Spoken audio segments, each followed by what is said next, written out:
So, hello guys, welcome to my channel MD Ashraf Reaction.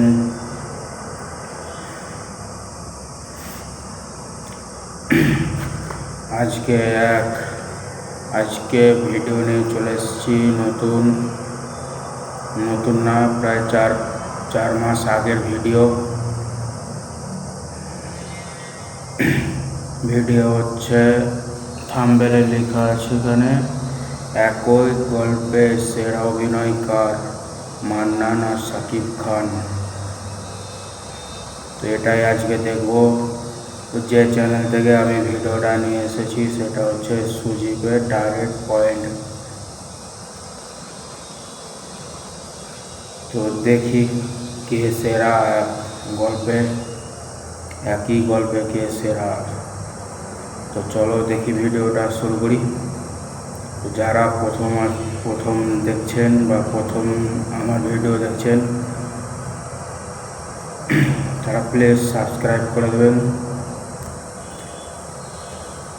তো চলো video শুরু করি। 1 2 3 অ্যান্ড স্টার্ট। গল্পের সিনেমায় মান্না এবং শাকিব খান।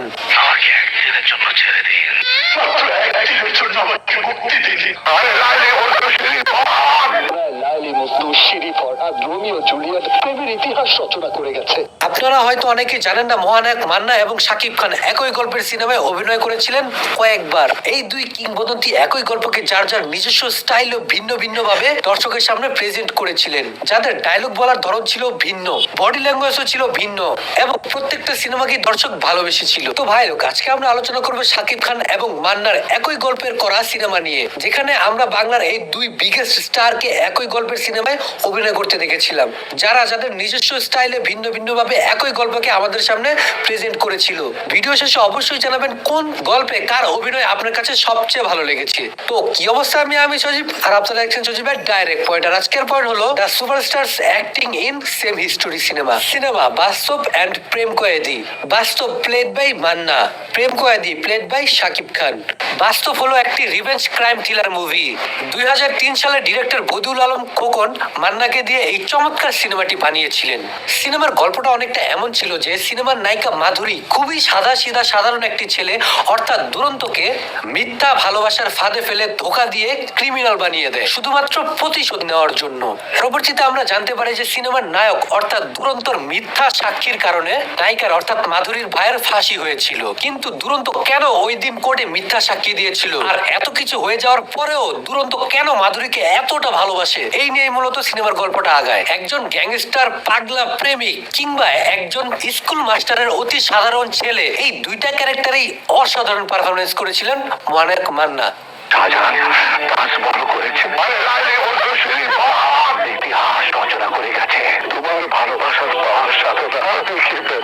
প্রায় 6 বছর পর শাকিব খানকে দিয়ে সিনেমাটি রিমেক করানো হয়।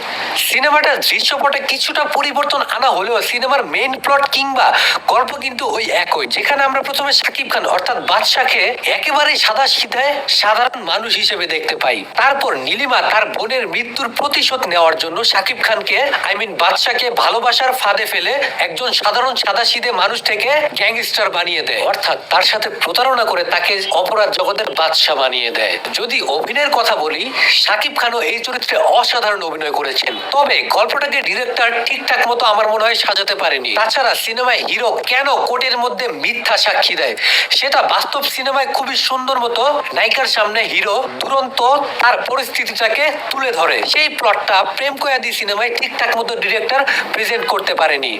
ভালোবাসার সাধনা শাহজাহান তাজমহল করেছে, লায়লি মজনু শিরিফট প্রেমের ইতিহাস রচনা করে গেছে।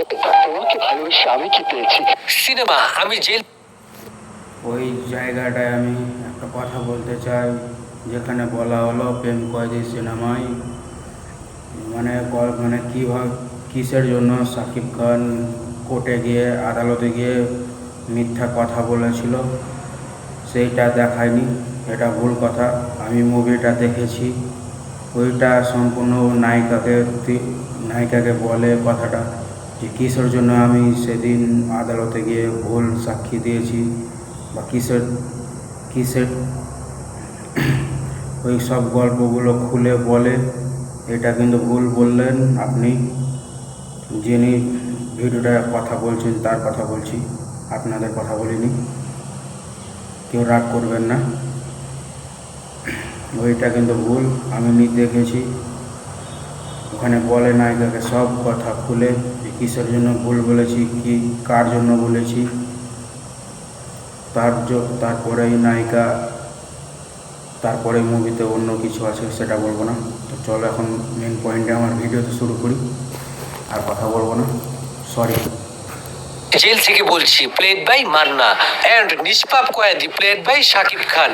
আমি জেল থেকে বলছি cinema was A masterpiece movie from মহানায়ক মান্না, যেখানে আমরা একজন কয়েদির মুখে তার জীবনের হওয়া বিগেস্ট ট্র্যাজেডির কথা শুনতে পাই।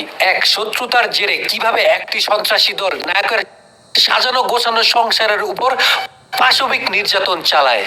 যেই বোনের নাক ফুটো করলে কি পরিমাণ ব্যথা হয় তা জানার জন্য আগেই নিজের নাক ফুটো করে নাক ফুটো করার কষ্টটা অনুভব করা সেই ভাই তার আদরের ওই বোনটাকেই কেন নিজের হাতেই হত্যা করে, সেই অমানবিক যন্ত্রণাদায়ক গল্পের কথা আমরা জানতে পারি। ডিরেক্টর মালেক আফসারি 2005 সালে এই মাস্টারপিস সিনেমার এক একটি দৃশ্যকে জাস্ট জীবন্ত করে তুলেছিল।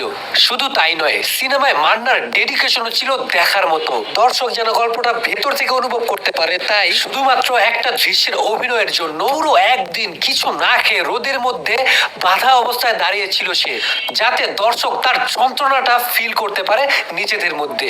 যেই কয়েদির জীবনের গল্প শুনে পুলিশরা পর্যন্ত কেঁদে দেয়। আমাকে একদিনের জন্য ছেড়ে দিন।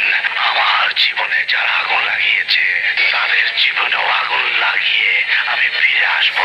যখন এই সিনেমাটির শুটিং হচ্ছিল ঠিক একই সময় শাকিব খানকে দিয়েও একই গল্পের আরো একটি সিনেমা বানাচ্ছিল ডিরেক্টর বদিউল আলম খোকন, যার নাম ছিল নিষ্পাপ কয়েদি। একই গল্প হওয়ার কারণে দুইটি সিনেমাকে একসাথে মুক্তি না দিয়ে 1 বছর পর এই সিনেমাটিকে মুক্তি দেওয়া হয়। পাশাপাশি সিনেমার দৃশ্যপটেও বেশ কিছু পরিবর্তন আনা হয়, তবে সিনেমার প্রধান প্লট কিংবা গল্প ছিল একই। শাকিব খান বরাবরই তার সেরা পারফরমেন্স দেওয়ার চেষ্টা করেছে এবং সে দুর্দান্ত একটি পারফরমেন্সও ডেলিভার করেছিল। এই সিনেমাটিও হয়েছিল ব্যবসা সফল। তবে আমি জেল থেকে বলছি সিনেমায় সাইড ক্যারেক্টার হিসেবে নায়কের বাবা চরিত্রে খলিলুর রহমান এবং নায়ক অর্থাৎ মান্নার বউয়ের চরিত্রে মৌসুমীর মতো অভিনেত্রীরা তাদের অসাধারণ অভিনয়ের মাধ্যমে সিনেমাটির স্ক্রিন প্লে লেগেছিল একেবারেই বাস্তব সম্পূর্ণ। কিন্তু নির্দোষ কয়েদি সিনেমার লোকেশন কিংবা স্ক্রিন প্লেটা ছিল অগোছালো। তারপরও শাকিব খান তার অসাধারণ পারফরমেন্সের মাধ্যমে পুরো সিনেমাটাকে ভাই ঠিক মতন মুভির নাম বলতে পারেন না, আর আসছেন মুভি নিয়ে ভিডিও বানাতে। নিষ্পাপ কয়েদি মুভি থেকে আপনি কি বললেন কথাটা? কেউ যদি শুনে থাকেন এই জায়গায় কি বলেছে নামটা, কেউ বলবেন কমেন্টে। আমি খেয়াল করিনি, খেয়াল করুন এখন কি বলেছে দেখে নিই। শুনবেন? দেখান, শোনাচ্ছি। একাই টেনে নিয়ে গিয়েছিল বাস্তব সম্পূর্ণ। কিন্তু নির্দোষ কয়েদি সিনেমার লোকেশন কিংবা স্ক্রিন প্লেটা ছিল দেখেন কি বললো, নির্দোষ কয়েদি, কিন্তু এটা নির্দোষ কয়েদি মুভি না, এটা হচ্ছে নিষ্পাপ কয়েদি। নিষ্পাপ কয়েদি, কিন্তু এখানে ভুল বললেন আপনি। যাই হোক, ভিডিওটা হয়তো আর কিছু বলবো না, চলো এবার ভিডিও শুরু করি। অগোছালো। তারপরও শাকিব খান তার অসাধারণ পারফরমেন্সের মাধ্যমে পুরো সিনেমাটাকে একাই টেনে নিয়ে গিয়েছিল। একদিনের জন্য আমাকে মুক্তি দিন। আমি ওদের রক্তে আমার মনের সমস্ত দুঃখ কষ্টকে ধুয়ে মুছে হাসির তরিকে বরণ করে নেব। তো ভাই লোক, এই দুই সিনেমাতে কার অভিনয় কিংবা কোন সিনেমাটি আপনার কাছে সবচেয়ে সেরা লেগেছে? অবশ্যই আপনার গুরুত্বপূর্ণ মতামত আমার কমেন্টে জানাবেন। তো দেখা হচ্ছে এরকম আরো একটি ইন্টারেস্টিং ভিডিওতে। ততক্ষণ দেখতে থাকুন সজীবের ডাইরেক্ট পয়েন্ট। Bye bye.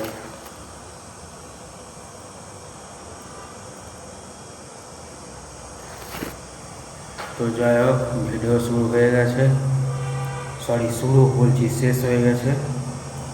ওর ভুলভাল কথার জন্য আমিও ভুলভাল বকতে শুরু করে দিয়েছি। ভিডিও শেষ হয়ে গেছে না বলে আবার ভিডিও শুরু করে দিয়েছি বলছি। তো যাই হোক, ভিডিও আমি ওখানে শেষ করছি। ভিডিও অনেক বড় হয়ে গেছে।